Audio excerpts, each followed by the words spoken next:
In this video, we're going to look at how to use Minitab in order to create confidence intervals. The first type of confidence interval that we're going to talk about is how to create a confidence interval for a proportion P.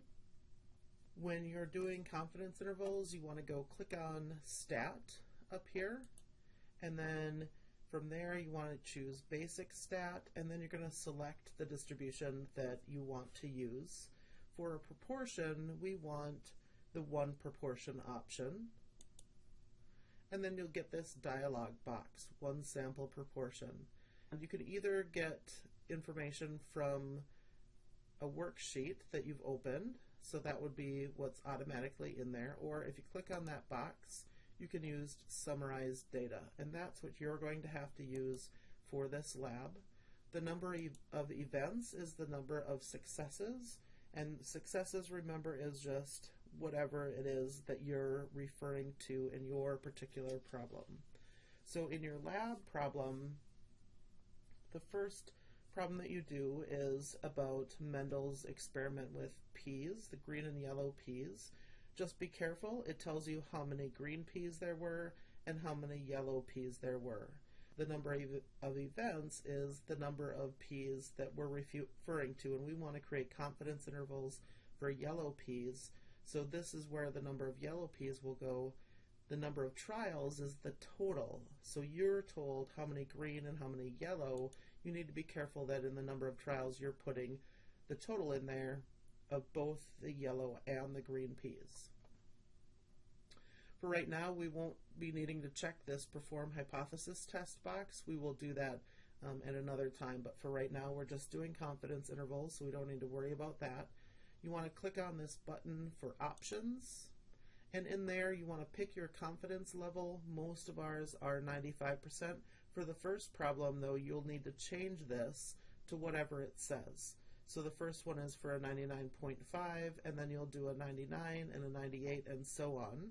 So you'll need to do this a bunch of times for the P problem, changing this confidence level each time.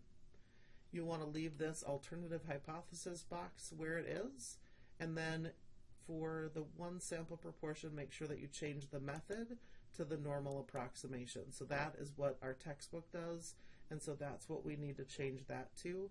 Click OK, and then click OK again. So I have an example in the instructions for the lab where the total number of trials is 1007, and the number of successes or events is 856. We're going to do just a 95% confidence interval, and that's what it's already set up to do. So you would go into options, make sure that that's 95%, and then that the normal approximation is selected. Click OK, and then click OK again, and it gives us what we need. So here is our confidence interval right here at the end. And so you can just copy and paste this, just highlight it all, Control C will copy it, Control V will paste it into a Word document. Copying and pasting it will work for me, so you can just do that if you would like. So that's how you do one for a proportion. Next, we did confidence intervals for means. So if you want to do one for a mean, you do the same thing. You would go to Stat, Basic Stats, and now the mean, we use the t distribution, so you want to select one sample t this time. Almost always, again, you're going to be doing this for a sample, so you would do t. If you had a sigma that was known, you would do one sample z, but that's going to be rare if at all. So one sample t is what we want to select, and again, you get this dialog box that opens up, and you're going to need to fill that in.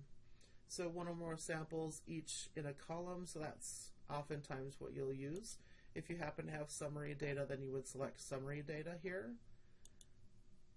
So if you select summary data, then it would give you boxes to fill that in. The ones that you're going to be doing in your lab, however, you're going to open up worksheets, use some of those data files that we have. So then you would click in this box down here, and then if you have data in columns in your table, it will bring those columns up over in this big box over here on the left that you can either double click on them or single click and then click on select and it'll bring that over into this box here.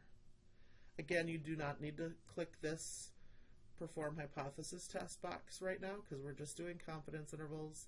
Under options again is where you would select your confidence level and then leave this box alone. So the only thing that you would have to maybe mess with is what confidence level you want. So let's open up a data file.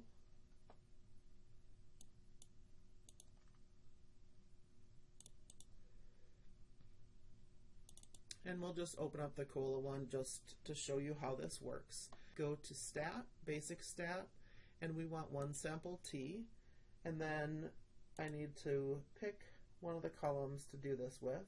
So we'll do it for the volume. So get that over there. So again, I just double clicked it. You could click on it once so it's highlighted and click select as well. Hit options, and I don't need to change anything here. We'll just do a 95% confidence interval. That's sort of the typical level that we would do them at. Hit click OK and click OK again. And again, here on the end is our confidence interval. So again, just to reiterate what this means is that we're 95% confident that the true proportion mean is contained within this interval. So that's what the meaning of this interval is. Now, if you want to do a confidence interval for the standard deviation, it's the same process. You click on Stat, go to Basic Stat, and then this time we want to select one variance. And again, we're going to do it from a sample, and we'll do it from the volume again like we did before. And again, no hypothesis test yet. Click on options if you need to change this confidence level. If you're doing a 95%, it should be set there. It's always a good idea to double check and make sure that you really have a 95 in there or whatever confidence level you're being asked to do. Click on OK. This second line, this bonnet line, you can just ignore that. So the confidence interval that you want, and if you're doing a standard deviation, you would use these numbers, of course.